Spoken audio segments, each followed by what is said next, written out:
Sejam muito bem-vindos ao canal Mesa de Debates. Aqui quem está falando é o Guilherme e vamos estar continuidade aí na nossa programação, entrando aí na semana do dia 13, está quase acabando aí o ano de 2021, né? E o canal Mesa de Debates continua aí fazendo os seus debates, né, que precisam ser feitos, né? E hoje eu estou aqui com o Rômulo, né? Ele que é da Juventude Fogo no Pavio, e a gente vai estar para poder, né, contribuir no debate de juventude, né, que o canal vem fazendo. Então, tudo bem, Rômulo? Antes da gente começar, por favor, se apresente. Olá, Guilherme, tudo bem? Bom dia, boa tarde, boa noite para você que está assistindo. Muito importante esse trabalho que você vem fazendo no canal. Eu sou o Rômulo, sou coordenador da Juventude Fogo no Pavio, uma juventude que é oriunda do movimento dos trabalhadores sem teto, uma construção nacional que vem, enfim, há pouco mais, vem desde 2019, uma construção mais nacional, movimentando os espaços de juventude, as universidades, os bairros, os territórios, os espaços de luta da juventude por todo o país. Prazer enorme estar com você. Maravilha, o prazer é o nosso, Rômulo. Então, vamos aí para a primeira pergunta. Assim, a gente sabe que nós estamos vivendo aí num momento bastante complicado com o governo de extrema-direita, né? Qual que é o papel da juventude em derrotar esse governo, né, do Bolsonaro? Olha, Guilherme, essa é uma pergunta, e não só uma pergunta, mas uma colocação muito importante. Esse governo, o governo de Jair Bolsonaro, desde seu princípio, ele se mostra como inimigo da educação, inimigo da juventude, e mostra mais novamente também que essa política de extrema-direita, essa política neoliberal, essa política de ataques, de retrocesso de direitos, afeta diretamente a juventude. A juventude, ela vem sendo afetada pelo governo Bolsonaro com as constantes reformas de ataque à educação, ao trabalho, à saúde e a juventude. Enfim, nós tivemos a reforma trabalhista, que não foi no governo Bolsonaro, mas em continuidade dessa política neoliberal, nessa política de retrocesso de direitos. A reforma trabalhista, ela prometia, não, vamos fazer a reforma trabalhista, com a reforma trabalhista nós vamos ter emprego, os jovens vão ter emprego, vamos voltar novamente ao plano de emprego. Teve a reforma trabalhista. Não me recordo de um boom de empregos. Novamente, continuamos nesse crescimento do desemprego. Veio a reforma da Previdência, essa já no governo Bolsonaro. Não, precisamos fazer a reforma da Previdência, porque a reforma da Previdência vai ajudar o país, vai também tirar um peso de todo o país também, para conseguir que as empresas consigam contratar e que a gente volte a ter mais empregos, oferecer mais empregos à população. Teve a reforma da Previdência, também não tivemos mais emprego. O que o governo vem fazendo é atacando os direitos da população em modo geral, mas esses ataques dos direitos afetam diretamente a juventude. Essas reformas não trouxeram emprego para a juventude. As reformas acabaram precarizando e diminuindo os nossos direitos. É importante pontuar também, nessa política do governo Bolsonaro, na juventude, a gente está com mais de 30% de jovens entre 18 e 24 anos desempregados, sem oportunidade de emprego, sem conseguir trabalhar. E é importante também colocar que o nosso país voltou ao mapa da fome.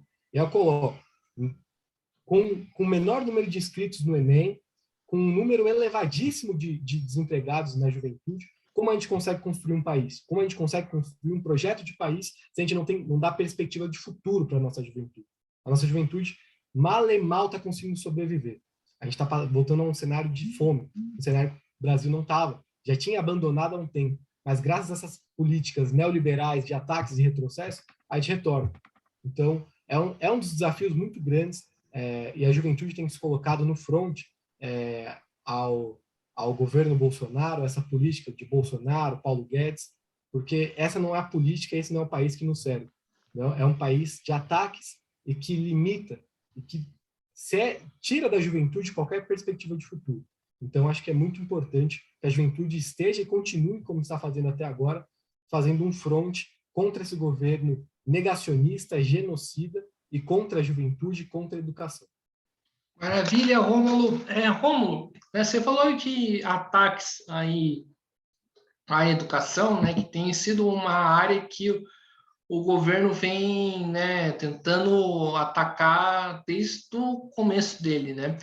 E a gente sabe que tem inúmeras declarações, desde o Feitauri, né, que delinquente, que fazia, né, discursos absurdos, né, contra as universidades públicas, e até esse último ministro aí da educação que, né, chegou a afirmar, com outras palavras, que a educação, que a universidade não é para todos, né?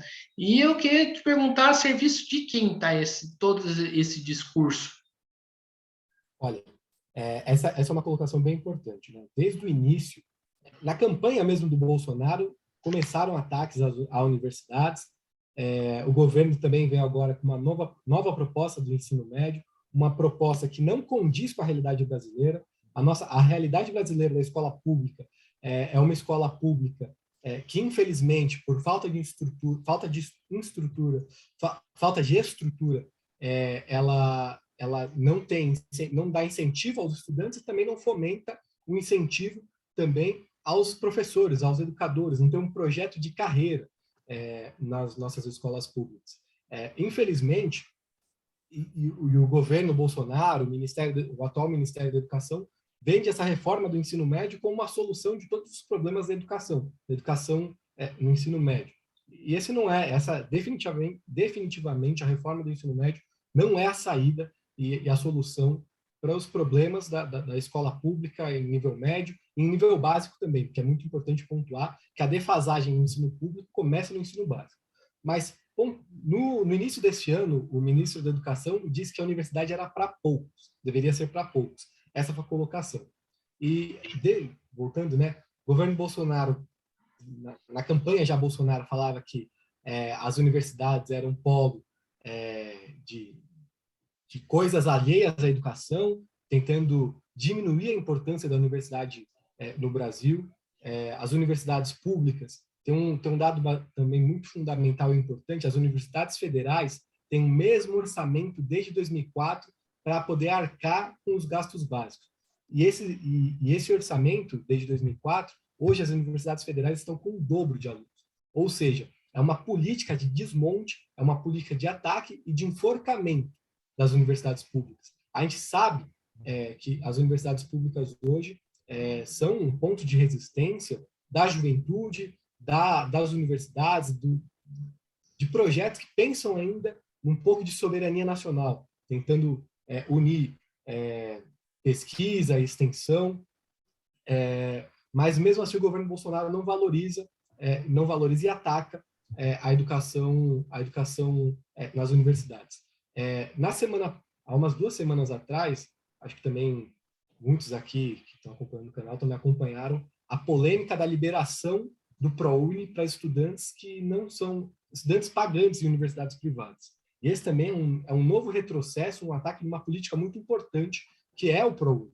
O ProUni possibilitou o acesso de jovens pobres, estudantes de escolas públicas ou bolsistas integrais de universidade, em escolas privadas, nas universidades. É uma importante política de acesso à universidade. Mas o governo Bolsonaro abriu agora o ProUni para também estudantes pagantes e sem a necessidade de comprovação de renda, muitas vezes, acarretando uma suspeita de fraude também, uma potencial suspeita de fraude. Ou seja, o governo Bolsonaro tenta minar os avanços que tivemos em acesso às universidades nos últimos anos, nos últimos períodos, e não só, tem um outro debate também bastante importante que entrou em pauta e que está em pauta agora, que é a política de cotas.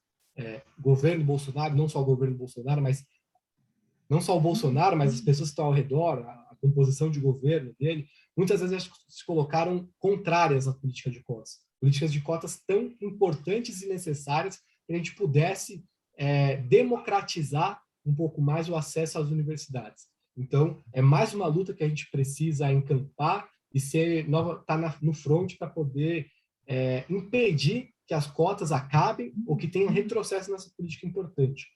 Ou seja, o governo Bolsonaro atacou o ProUni, que é uma política de acesso dos estudantes pobres em universidades privadas, desvaloriza a universidade pública, não investe, ataca não só com discurso, mas também com ausência de recursos para poder financiar, e ainda tem agora uma importante política para ser colocada em pauta para a renovação da política de cotas, que se faz fundamentalmente necessária no nosso país.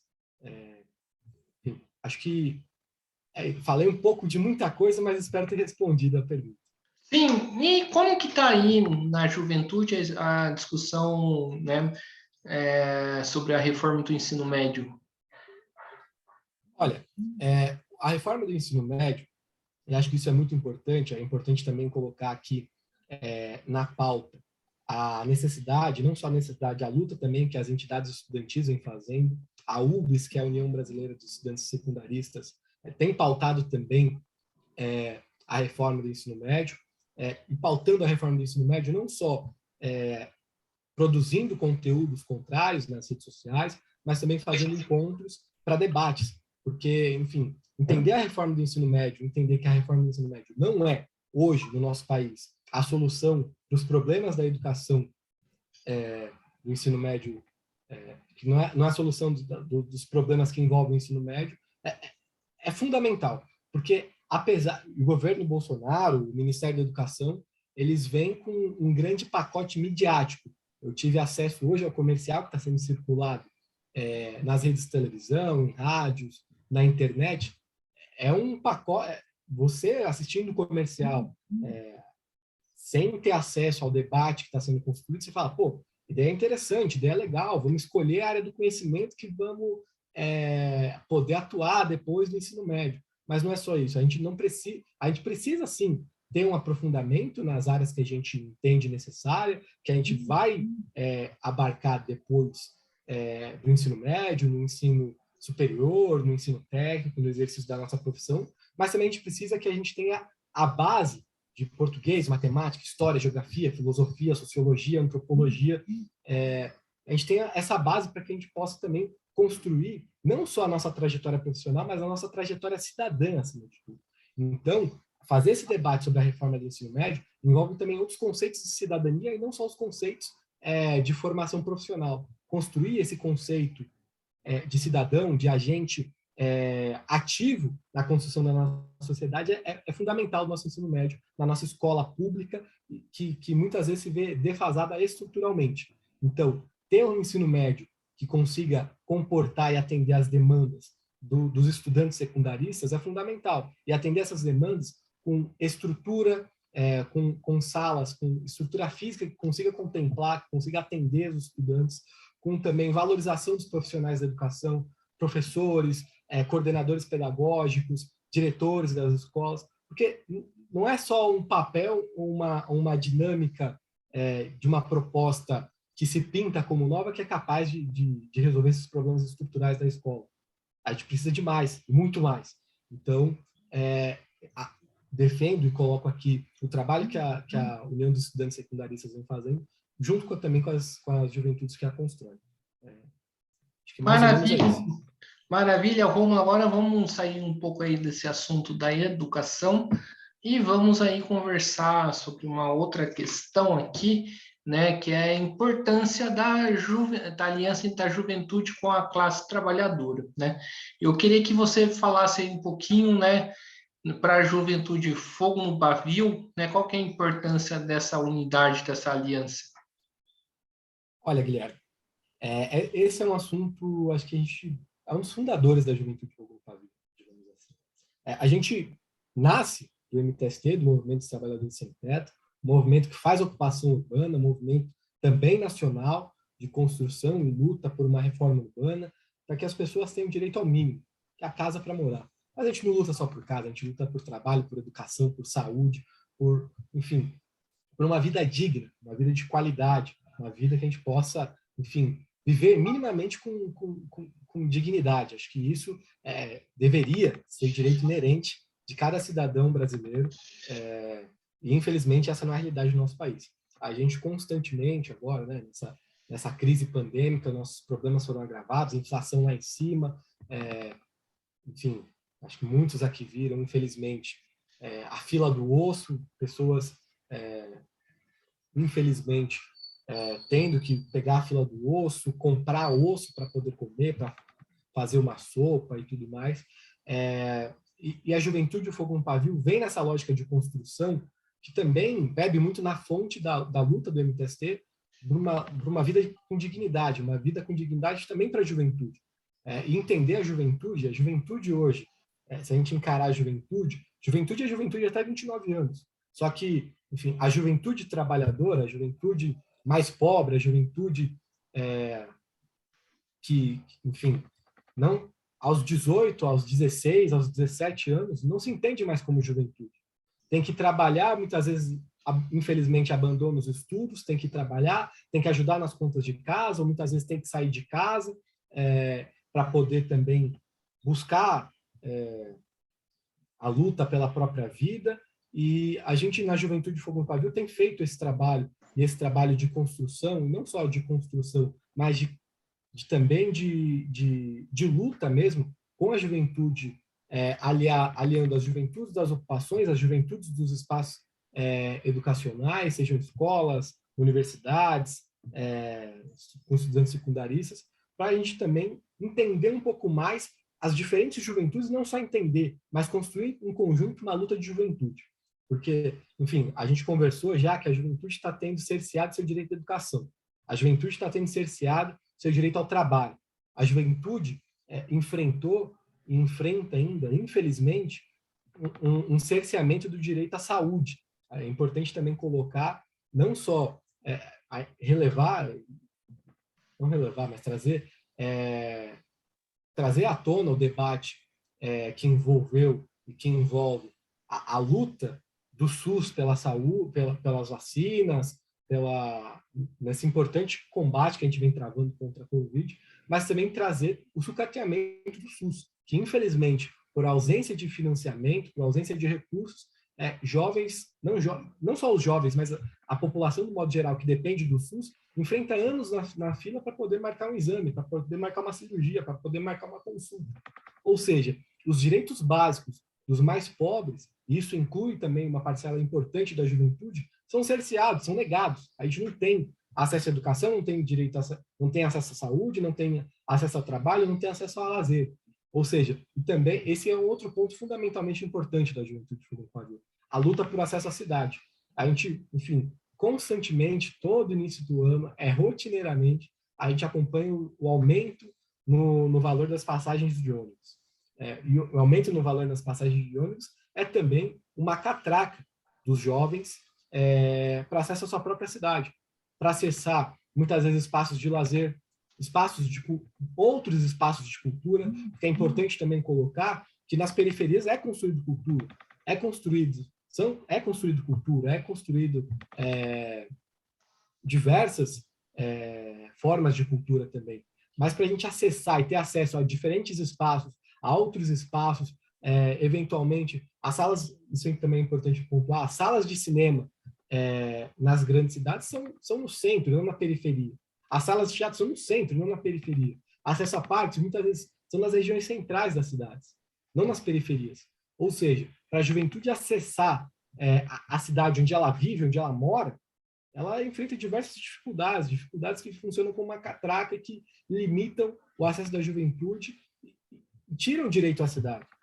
Então, fazer essa luta aliada na juventude popular, uma juventude trabalhadora, uma juventude que constrói não só o MTST, mas também constrói esse movimento de juventude, que é a Juventude de Fogo no Pavio, constrói também, importante pontuar, a Juventude de Fogo no Pavio participou do processo das cozinhas solidárias do MTST, e participou construindo, botando a mão no cimento, enfim, rebocando parede, pintando parede, montando um fogão, montando a estrutura das cozinhas, participando da distribuição. Ou seja, é uma juventude que constrói essa ideia de poder popular, de participação ativa, também presentes nas lutas sociais.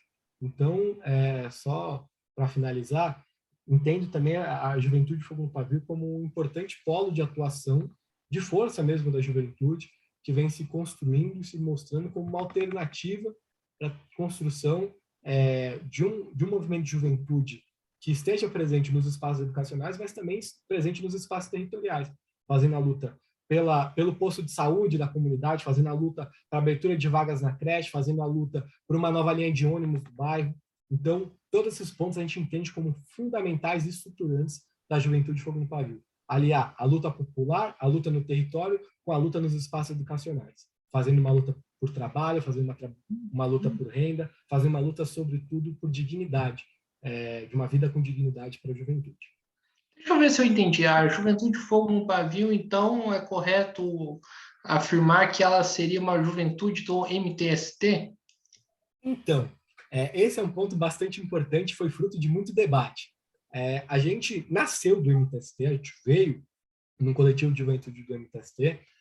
Mais especificamente, a Juventude Fogo no Pavio, ela nasceu em 2014, no processo de ocupação das escolas. Mas era uma juventude local, não era uma proposta de juventude nacional.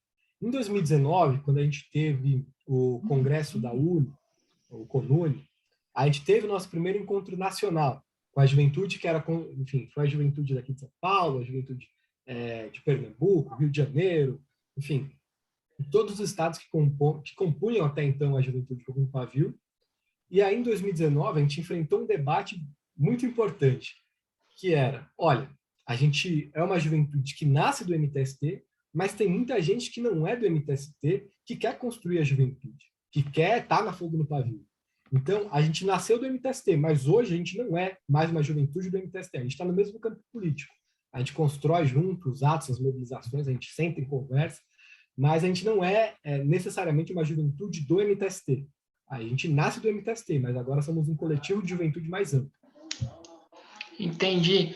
E falando em CONUNE, né, para entender bem aí qual que é da Juventude Fogo no Pavio, como que vocês avaliam aí a direção majoritária aí do campo da UNE? Olha, é um debate também bastante importante, né? A gente vem... Acho que é importante pontuar algumas questões fundamentais. Fazer movimento estudantil em pandemia é muito difícil. Os estudantes estão fora das universidades, falando mais especificamente da UNE, né, União Nacional dos Estudantes, que envolve um pouco mais o público universitário, né? É muito difícil fazer movimento estudantil nesse contexto pandêmico, onde os estudantes não estão voltando agora, né? Mas, enfim, não estão dentro da universidade. A gente teve a juventude um papel bastante importante na puxada de mobilizações contra o governo, a favor da vacina, a favor da ciência, nesse último período também, que envolve a pandemia, e a UNE teve um papel fundamental nisso também. Temos, sem dúvidas nenhuma, críticas, às vezes, a determinadas mobilizações da direção majoritária da UNE. A gente compõe o bloco de oposição da UNE, a Juventude Sem Medo, a oposição de esquerda, mas também acho que é o momento da gente sentar, conversar e entender mais os pontos comuns do que ficar apontando as divergências na construção do movimento estudantil. Ano que vem a gente vai ter congresso de novo, a gente vai pautar, vai construir, mas, sobretudo, nesse momento agora de retomada, de também fundamental e necessária luta contra a educação à distância, que a gente, enfim, nesse quase 2 anos de pandemia, a gente teve acesso a uma educação, a maioria dos estudantes do Brasil que eram ambientalizados com uma lógica de ensino presencial, se foi obrigatoriamente colocado no ensino remoto e viu as limitações e problemáticas que envolve esse modelo de ensino, acho que é fundamentalmente a gente se colocar na luta agora contra a manutenção desse ensino remoto, contra o avanço desse ensino que, infelizmente, precariza a educação, mas não só a educação, mas também precariza a saúde dos profissionais da educação. Acho que isso também é muito importante ressaltar. Mas fazendo essa luta contra esses retrocessos na educação, a favor dos direitos dos estudantes, é importante também pontuar uma questão que, enfim, nosso campo tem batido bastante, né? A União Nacional dos Estudantes, e esse é um ponto, talvez, um dos pontos principais de divergência. A União Nacional dos Estudantes, ela abrange todos os estudantes do país, mas a gente vê, acho que quem tem um pouco mais de contato com o movimento estudantil ver a força do movimento estudantil nas universidades públicas e a diferença nas universidades privadas. E as universidades privadas hoje compõem 76% dos estudantes.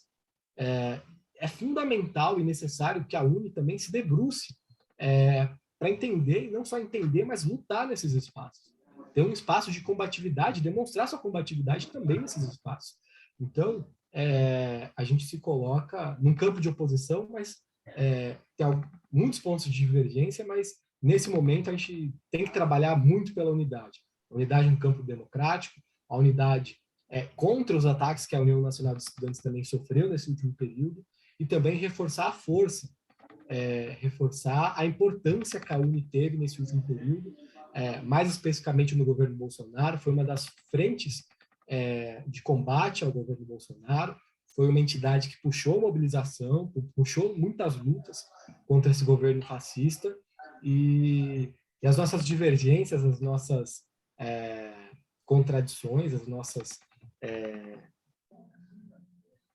eventuais rusgas que tivermos, a gente resolve no Congresso, resolve nos espaços de direção da UNE, nos espaços de tomada de decisão da UNE, porque é fundamentalmente necessário ter essa visão de unidade para a construção de uma entidade importante que constantemente está sofrendo ataque no governo fascista. Então, acho que essa é a linha que a gente tem tomado enquanto fogo no pavio, na construção da UNE. A gente tem a cadeira de movimentos sociais, nosso companheiro Tomás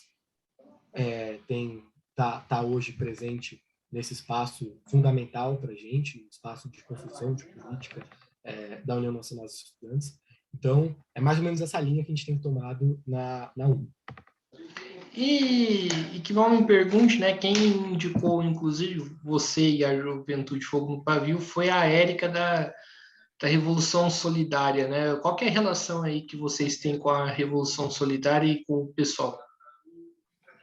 Olha, esse também é um outro ponto bastante interessante de conversar, né? Enfim, a Érica é uma grande companheira, companheira de construção da Revolução Solidária. Eu, além de coordenador da Fogo no Pavio, também sou coordenador da Revolução Solidária, dirigente estadual do PSOL, coordenador do MTST, enfim.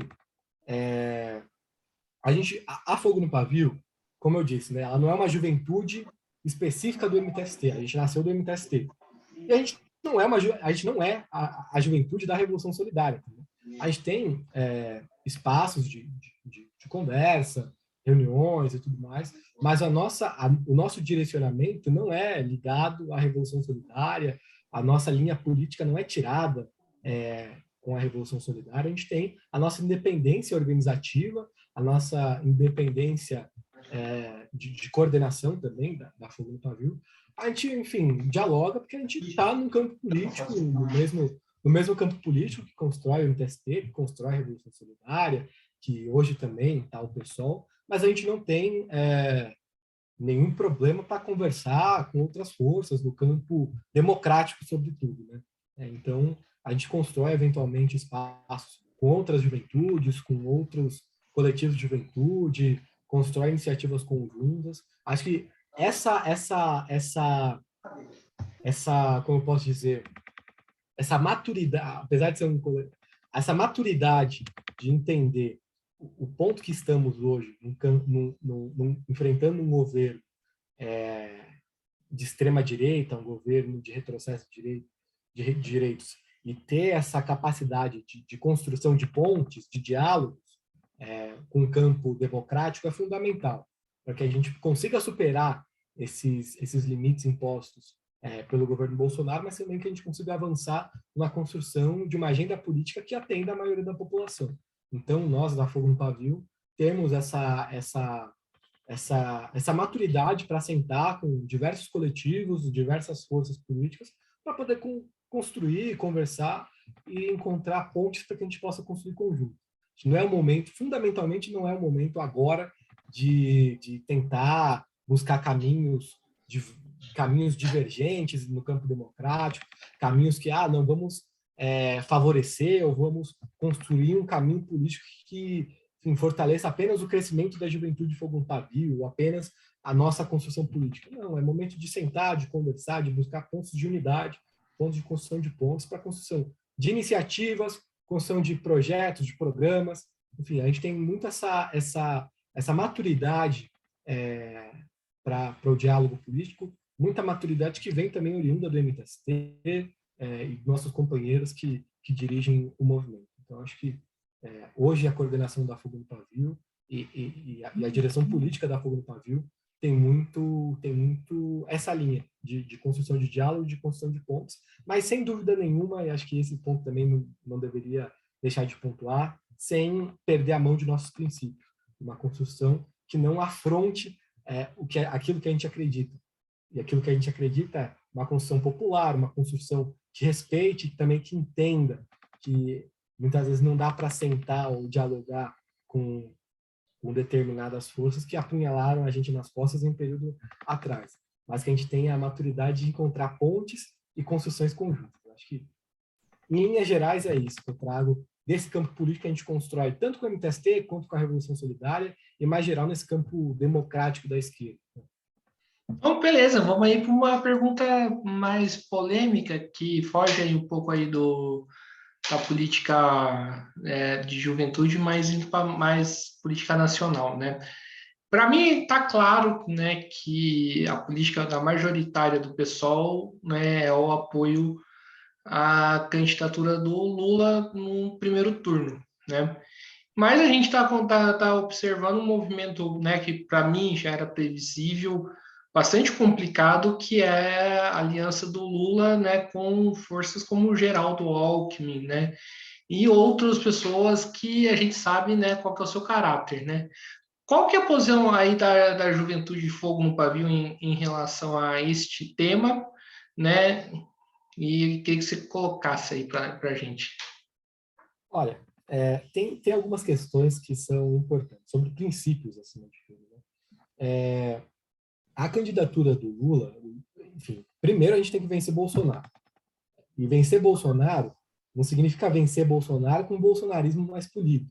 Ou seja, a política de Paulo Guedes, a política que a direita, do modo geral, defende, só que não gosta do Bolsonaro, porque o Bolsonaro às vezes solta posicionamentos que não agradam à direita ou à extrema-direita. Mas na política econômica eles têm total afinamento, tem essa concordância. Sobre a candidatura, enfim, Lula hoje é quem tem as melhores condições de vencer Bolsonaro, e Lula, sem dúvida nenhuma, está na esquerda. Acho que alguns campos aí sectários da esquerda teimam muitas vezes em fazer uma construção, uma análise que Lula não está na esquerda. Mas, enfim, acho que isso, pessoas um pouco com senso mínimo de construção e de luta política entendem a trajetória política do Lula.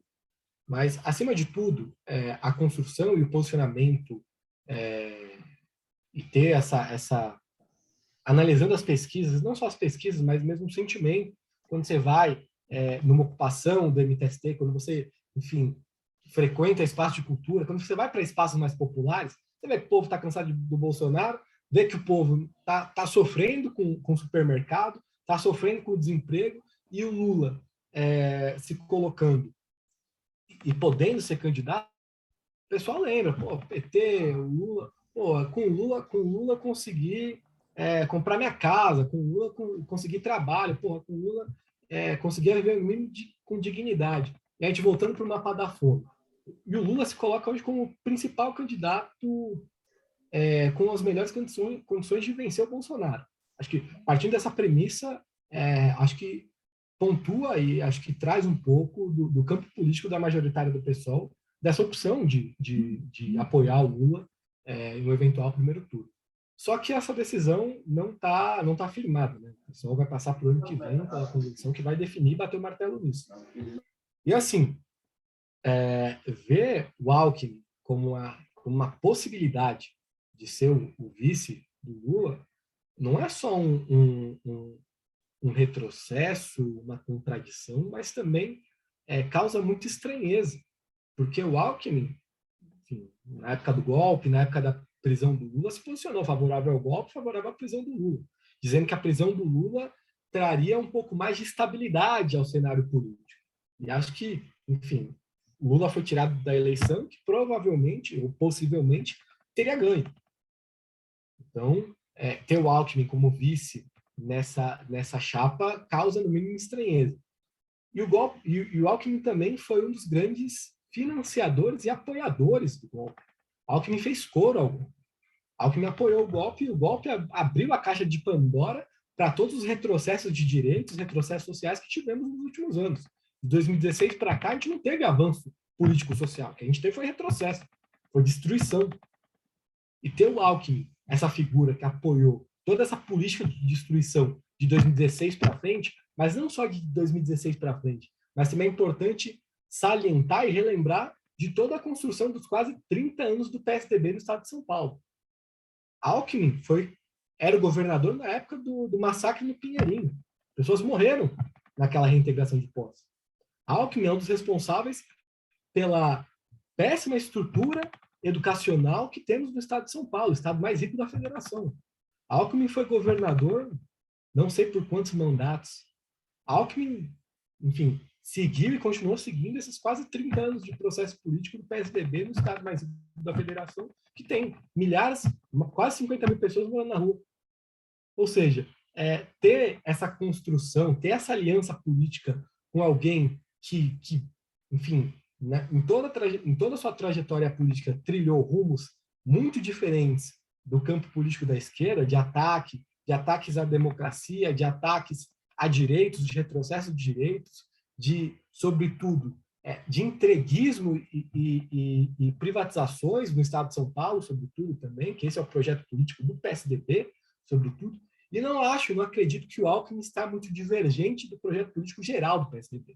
O Alckmin eventualmente vai mudar de partido, mas essencialmente vai continuar nessa construção política entreguista, privatista, e que, enfim, acaba priorizando pelo sucateamento de tudo que é público para dar abertura para a iniciativa privada. Ou seja, impor uma lógica privada na construção, foi aqui no Estado, e eventualmente, se tiver com Lula, vai estar nessa ideal de construção política privatista no país. E a gente sabe que, para solucionar crises políticas, econômicas e sociais, sobretudo, a gente precisa de um Estado forte, um Estado que seja capaz de suprir, dar um aporte, não só social, mas também um aporte de tranquilidade econômica, que consiga também trazer à população o mínimo de bem-estar social. Porque se o Estado não servir para trazer bem-estar social para a população, vai servir para quê? Para, enfim, financiar projetos do 1% da população, como está sendo, no interesse, enfim, na Amazônia, no aumento da extensão da faixa agrícola no nosso país, no desmatamento, enfim, na destruição do meio ambiente brasileiro. Enfim, a gente precisa em 2022, acho que não só fazer a luta para 2022, mas fazer a luta pelo impeachment agora, mas também construir um projeto político que consiga ser capaz de superar todos os limites e contradições que foram colocados no país desde 2016. E Alckmin definitivamente não é esse nome. Eu espero, não só enquanto dirigente, mas enquanto figura política da esquerda, que apoia o nome do Lula para 2022, que isso não se concretize, porque isso, sem dúvidas nenhuma, vai trazer limites e não vai conseguir a construção de um projeto político capaz de atender os interesses da maioria da população. Então, eu tenho muita esperança que isso realmente não se concretize. Maravilha, né? Mas e caso, né, se concretizar, qual que vai ser a posição, né, de vocês e qual que seria uma chapa perfeita, né, para a candidatura do Lula? Olha, isso não é uma realidade ainda, eu espero que não seja. A gente não debateu especificamente sobre isso, não enquanto Juventude Fogo no Pavio, falando especificamente da Fogo no Pavio. A gente espera que isso definitivamente não se concretize. Mas, assim, a construção da chapa do PT, acho que cabe ao PT, e acho que não só ao PT, mas também em conversas com o PSOL, com o PDT, com o PSB, com a Rede, com o PCdoB, enfim, com os partidos do campo democrático, acho que sobretudo de esquerda, fazer essa conversa. Eu não vou ficar dando pitaco na construção política do PT, porque isso não é meu papel. Mas eu espero que a gente consiga chegar num ponto de unidade, uma unidade que seja capaz de trazer os partidos da esquerda, mas também consiga não se limitar a nomes como Alckmin, por exemplo, né? Sendo bem direto, né? E não só o nome do Alckmin, mas também pessoas que representam o projeto político que o Alckmin defende. Não basta o nome, é necessário o projeto. A gente debata projeto acima de tudo.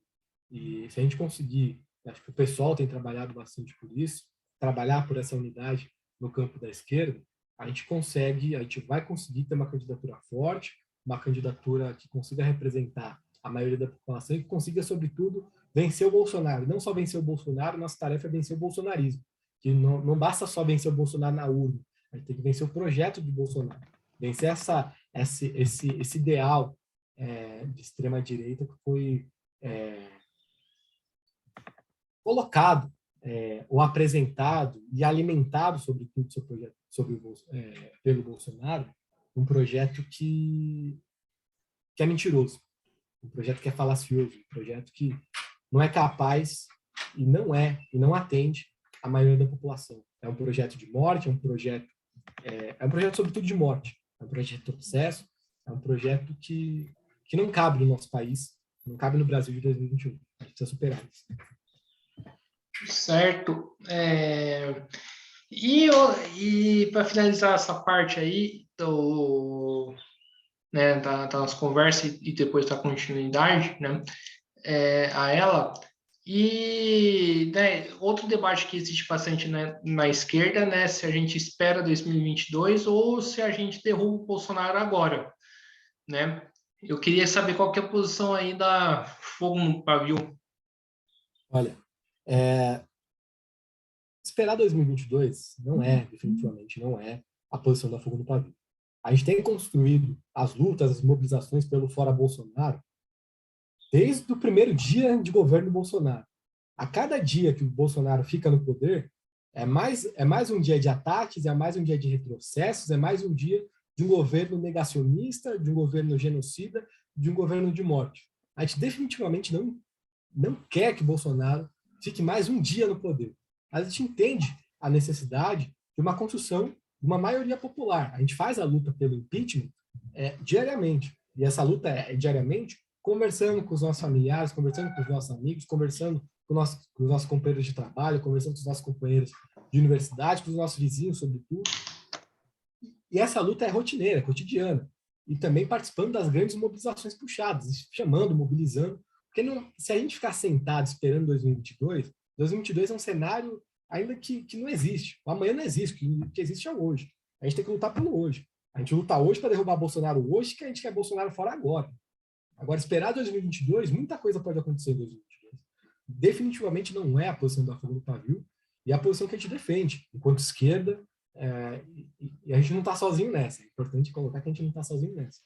Grande parte da esquerda tem somado nas mobilizações, tem somado na construção dessas mobilizações pelo Fora Bolsonaro e entende que é essencial. Se o Bolsonaro tivesse sofrido impeachment antes da pandemia, muita coisa poderia ter sido diferente. A gente poderia não ter ultrapassado 600 mil mortes. A gente poderia ter tido vacina antes. Que, acima de tudo, acho que o crucial sobre isso Bolsonaro com essa política de ataque, de retrocesso ao direito, de retrocesso de direitos, mata. E na pandemia ficou mais evidente ainda que a construção e o ideal político de construção do Bolsonaro, da extrema-direita, é um projeto político de morte.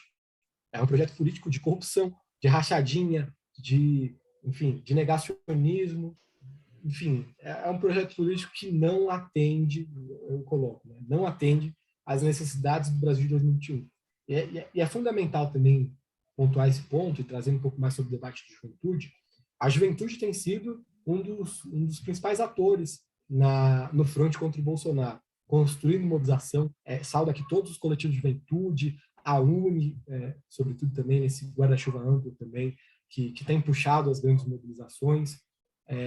Então, o fora Bolsonaro é para agora. A gente entende, debater 2022 é importante, é fundamental, mas a gente tem que trabalhar para que o Bolsonaro saia agora, e não só em 31 de dezembro de 2022. Quem espera uma transição tranquila do bolsonarismo, quem espera que o Bolsonaro continue com seus 15, 20% nas pesquisas no ano que vem, é no mínimo ingênuo, para não dizer outra coisa, é no mínimo ingênuo.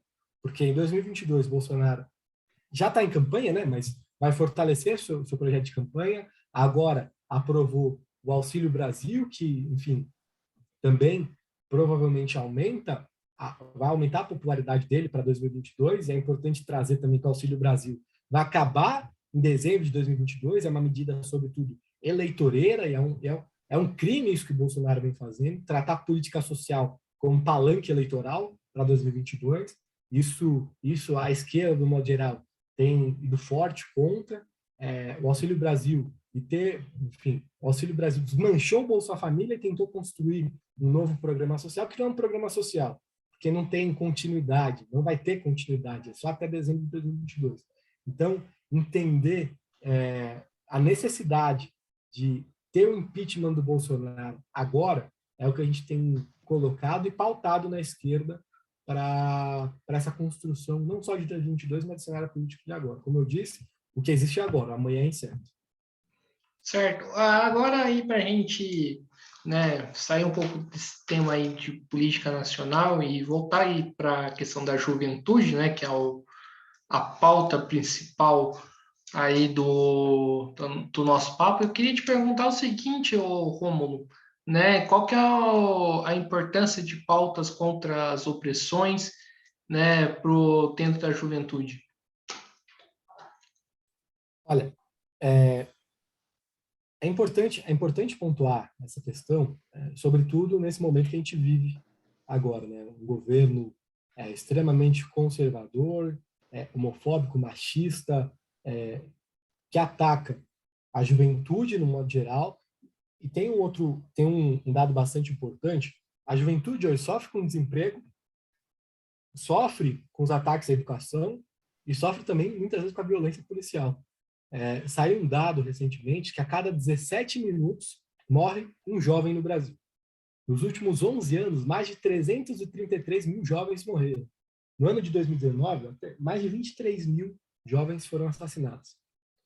Ou seja, o Brasil é um país extremamente perigoso para a juventude, sobretudo para a juventude pobre e para a juventude preta. Então, ter isso também em mente, uma construção de um projeto, de um coletivo de juventude, de uma juventude, de políticas para a juventude, sobretudo, é fundamentalmente importante. E também é importante também pontuar e trazer que o Brasil é um dos países que mais mata LGBTQIA+, no mundo. Ou seja, ter também políticas de acolhimento para a juventude LGBTQIA+, é fundamental. Salvo engano, a expectativa de vida de uma pessoa trans pouco passa dos 35 anos quando passa. Então, é importante também trazer para os debates de juventude, esses pontos. Entender e pontuar as políticas anti-opressão e trazer políticas e construir políticas anti-opressão. A gente gostaria que o governo federal tivesse seriedade nesse debate, que tivesse uma atenção para pautas fundamentais que também explicam um pouco desse país que a gente vive hoje. Um país que mata preto, um país que mata pobre, um país que mata mulher, um país que mata LGBTQIA+, um país extremamente intolerante, um país de morte, um país que a gente não quer definitivamente esse país. A gente quer mudar a construção desse país, um país que seja, sobretudo, um país seguro para todas, todos, para a gente possa viver com dignidade e que a gente consiga ter políticas públicas que atendam às pautas anti-opressões enfim, e acho que as juventudes, tanto a UNE, quanto a UBS, quanto as entidades estudantis, quanto os coletivos de juventude, a Fogo no Pavio e as demais juventudes do campo popular, democrático e de esquerda, tem bastante contribuição e contribuições para as pautas anti-opressões. E a gente tem levantado firmemente essas bandeiras, tanto nos atos, nas mobilizações, na construção de eventos, nas conversas, enfim, na construção de uma agenda mesmo para a construção de um projeto político. E acho que, enfim, como você trouxe isso à tona, acho que é fundamental que a gente entenda também e leve isso à tona em 2022. Leve isso à tona nas construções dos programas políticos. É hora da gente, enquanto juventude, tomar também papel principal na construção de uma agenda política para a gente. Não dá para a gente, enfim, entregar o projeto político, a gente tem que participar ativamente. E esse anseio, essa vontade de participação da juventude tem sido demonstrada nas mobilizações, mas também ficou demonstrada nas eleições do ano passado. Na capital de São Paulo, acho que, enfim, o segundo turno foi disputado entre Guilherme Boulos e o Bruno Covas. A juventude apostou num projeto político novo, um projeto político de renovação, um projeto político de esquerda, que não teve medo de trazer à tona as políticas sociais, as políticas anti-opressões, as políticas de combate a privilégio que a campanha do Guilherme trouxe. Então, esse anseio de participação, essa vontade de construção política tem que novamente estar à tona na construção de 2022. A juventude tem que ter esse papel de protagonista na construção de programa, na construção de política pública. Então, trago esse recado para que a gente também fique atento nas conversas, nos diálogos e na construção do programa político para 2022. Maravilha. E como que é a atuação aí da Fogo no Pavio no combate às opressões dentro do MTST, né? Tipo, convencer o sem-teto, né, de que não pode oprimir a mulher, que não pode ser racista, oprimir o LGBT, que ia mais, né? Como que vocês trabalham nesse sentido? Esse é um ponto também da virada política que o MTST teve a partir de 2019. A gente tinha o coletivo de juventude mais local, né, como eu tinha dito. E o MTST também pautava a luta de juventude, pautava a luta contra LGBTQIA, contra a homofobia, contra a intolerância LGBTQIA+, enfim, abarcava as lutas pelos direitos da juventude, contra o machismo, contra as opressões, no modo geral. Só que em 2019, a gente entendeu, eu trago aqui enquanto MTST, a necessidade da gente ter uma construção em espaços mesmo, espaços organizativos, espaços coletivos de luta que abarcassem essas pautas de uma forma mais direta. De uma forma mais direta, eu digo, uma construção de uma organização política mesmo que pudesse pautar essas lutas. O MTST pautava, sem dúvidas, mas era necessário mais. Então, começou a construção nacionalizada da Juventude Fogo no Pavio, das mulheres em movimento, do Revolução LGBTQIA+, e do Movimento Raiz da Liberdade. Hoje, o MTST, saiu desse guarda-chuva, dessa necessidade política de ter esses espaços organizativos, surgiram esses movimentos. Então, para pautar a luta, não que todos os coletivos não pautem, mas a gente também construiu espaços também para que, enfim, tenha como ponto central a luta pelos direitos da juventude. A juventude Fogo no Pavio. Um espaço organizativo onde a pauta central seja a luta pelas mulheres, coletivo Mulheres em Movimento. Uma organização onde paute principalmente a luta do povo preto, Movimento Raiz da Liberdade. Uma organização que debatesse e que tivesse como pauta principal a luta LGBTQIA+, Revolução LGBTQI. Então, são esses movimentos hoje que a gente, enfim, está no mesmo campo político, dialoga, constrói junto, mas também a gente tem esses espaços para construção de atos, construções de atividades, construções de cursos, de formações, de ações, isso também é muito importante. A ação a ação no Touro lá da B3, que saiu nas mídias, que saiu em tudo que é lugar, foi uma ação construída tanto pelo Movimento Raiz da Liberdade, quanto pelo coletivo, pela Juventude Fogo no Pavio. Então, é importante também pautar e trazer à tona também a luta desses coletivos. Para quem quiser saber mais também, só acessar nas redes sociais, Movimento Raiz da Liberdade, Mulheres em Movimento, Juventude Fogo no Pavio e Revolução LGBT. Certo. O Rômulo, a gente escuta bastante aí falar que a juventude, principalmente dos mais velhos conservadores, é a geração mimimi. O que está por trás desse discurso?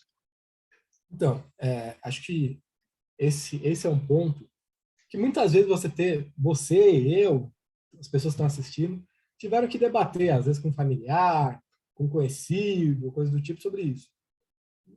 Que esse é um momento, e não especificamente agora, mas acho que surge também e urge a necessidade de a gente conversar sobre as raízes do nosso país, sobre o que foi construído no nosso país. E geração mimimi, tem tudo de mão beijada, não sei o quê. Não é assim. A juventude e esse anseio de mudar a sociedade, que é inerente ao jovem, ou que pelo menos deveria ser, mas que está presente muito forte na juventude, que está presente nos movimentos de luta, que está presente, que é de esquerda, especificamente, esse anseio por mudança, essa vontade de mudança. Porque a gente sente a necessidade de transformar, de mudar.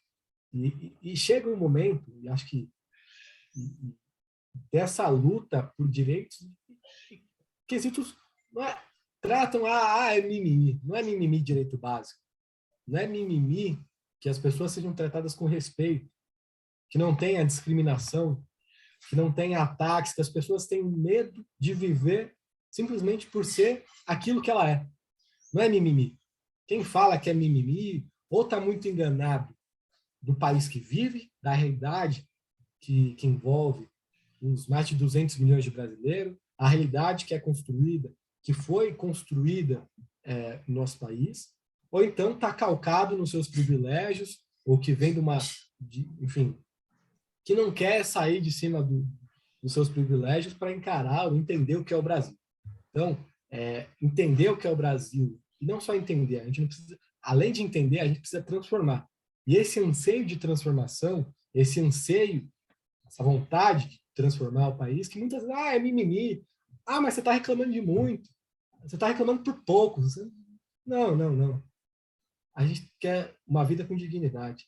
A gente quer viver com dignidade e quer que todos os nossos irmãos, irmãs, companheiros, vizinhos, amigos, enfim, todos, sem discriminação, sem nenhuma forma de discriminação, consigam viver e viver com dignidade. E essa luta por vida com dignidade que alguns chamam de mimimi, mas não é mimimi. E acho que ter essa conversa, não se calar, acima de tudo, quando alguém chama de mimimi, é importante. Porque, assim, trazendo uma reflexão também sobre 2018, sobre esse processo que a gente passou, a gente não pode fugir do debate. Mas não fugir do debate não significa que você precisa ser ofensivo e atacar aquela pessoa que tem a opinião diferente de você. É fundamental e necessário de entender, escutar, aprender a escutar e, a partir da escuta, de uma escutativa, conseguir conversar, conseguir construir pontes de diálogo para que a pessoa entenda, e não só entenda, mas que a gente tenha uma troca para entender por que aquela pessoa está chamando, enfim, a nossa luta, ou então a esperança, ou então a vontade das pessoas viverem com o mínimo de dignidade, as pessoas viverem sem medo de ser aquilo do que é, ou que tenha o mínimo de que os direitos que são garantidos na Constituição, ou a luta por direitos, não sejam encarados como mimimi. Por que isso acontece? E a partir disso, construir ponte. Porque essa ausência, essa fuga do debate, ou então essa resposta incisiva, acabou afastando muita gente do debate político. E outra questão, não existe caminho ou solução fora da política. Não existe. E acho que também essa é uma outra questão para a gente trazer, para a gente pontuar. A gente tem que lutar, tem que dialogar, tem que conversar, tem que construir ponte, para a gente consiga construir e rechaçar e atacar não atacar, mas conseguir desmontar esse ideal de ódio que foi construído pelo Bolsonaro. O Bolsonaro virou o porta-voz de uma política de ódio. A gente tem que desmontar, desarmar essa bomba. E muitas vezes a gente precisa, sobretudo, não só de paciência, mas também de conseguir dialogar de uma forma que consiga criar pontes com muitas vezes aquele vizinho que não é fascista, que não é bolsonarista, mas que viu no Bolsonaro emanou no Bolsonaro, né? Bolsonaro conseguiu emanar aquele sentimento de indignação que envolvia muitas vezes muita gente e que Bolsonaro conseguiu trazer, não necessariamente com todos os acordos políticos, mas Bolsonaro conseguiu vocalizar aqui. Então, desarmar essa bomba, trazer e conseguir dialogar de uma forma que a gente crie vínculo, sobretudo, acho que esse é fundamental. Para a gente construir confiança política, para a gente construir política, é necessário que a gente crie vínculo com as pessoas. Porque, enfim, a pessoa não vai confiar em você, não vai dialogar com você, não vai construir com você, se nem sabe quem você é. Se você não aparece, se você não constrói junto, se você não estende a mão. Sobretudo. Então, ter essa maturidade para poder conversar, para poder dialogar, para poder, enfim, enfrentar de uma forma, sobretudo, sem ser ofensivo, acho que é uma das questões mais necessárias para que a gente consiga trabalhar para desmontar o bolsonarismo, sobretudo. Maravilha, então, né, Rômulo, estamos aqui chegando em mais um final de uma entrevista aí do Mesa de Debates. Quero aí agradecer aí a sua participação, né? Gostei aí bastante das suas contribuições e passo a bola de novo para você fazer as considerações finais. Guilherme, muito obrigado pela abertura desse espaço. Acho que é fundamental que a gente tenha mais espaços como esse, mais pessoas querendo debater, trazendo a pauta de juventude, não só de juventude, mas debatendo política, sobretudo, debatendo política com jovens. Acho que essa é uma das grandes necessidades que a gente precisa pontuar e trazer à tona no nosso país. Agradeço pelo espaço, fico muito feliz pelo convite. Você tem meu contato, quiser me chamar para outras atividades, outros eventos, fique à vontade. Agradeço a todos vocês que assistiram até agora também. Sigam a Juventude Fogo no Pavio nas redes sociais, acompanhem. Quem quiser também conversar, etc. No Instagram, meu Instagram é @romulo_maia98. Muito obrigado, Guilherme, pelo espaço, agradeço. Tamo junto, na luta, sobretudo, uma juventude cada vez mais combativa e necessária para a construção de um novo Brasil. Obrigado. Maravilha, então, mais uma vez aqui agradecendo ao Rômulo, agradecendo também a você que estiver nos assistindo. Peço aí que se inscreva aí no canal Podcast Mesa de Debates de Tudo Pouco, curta esse vídeo, comentem, curtam outros vídeos, comentem também em outros vídeos, curta a nossa página do Facebook, Podcast Mesa de Debates de Tudo Pouco, siga a gente no Instagram e acompanhe o nosso blog. Então é isso aí, pessoal, né? Fiquem atentos à nossa programação, né? E até a próxima. Fui.